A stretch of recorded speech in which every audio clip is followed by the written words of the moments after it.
kerana adik selalu berada kat masjid ni, iPad ni buat adik. Betul Nah. Kak. Betul.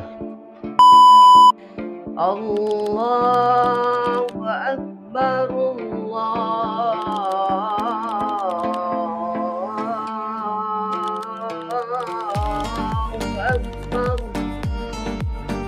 La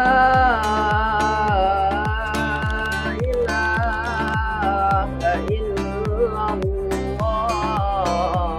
Dek, nama siapa? Rifki. Rifki. Umur? Umur 14. Umur 14. Aku dah tengok malam pun kita tengok kat maghrib, kat subuh, adik azan, adik komat. Biasa waktu apa yang adik selalu ada? Subuh. Jadi apa impian adik nak jadi apa dah besar?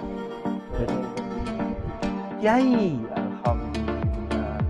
Dek, tahu tak adik kalau ada satu aplikasi ikhlas ni kan? Dia boleh tengok waktu azan, dia boleh tengok juga Al-Quran. Jadi ada boleh tengok Al-Quran termasuk terjemahan. Boleh juga macam-macam lah dalam aplikasi ni, boleh tengok zakat, sedekah dan macam-macam. Kerana adik selalu berada kat masjid ni, iPad ni buat adik. Betul Nah. Kak. Betul. Buat adik. Boleh tengok waktu azan semua dalam tu je. Sudah. Macam mana? Okey.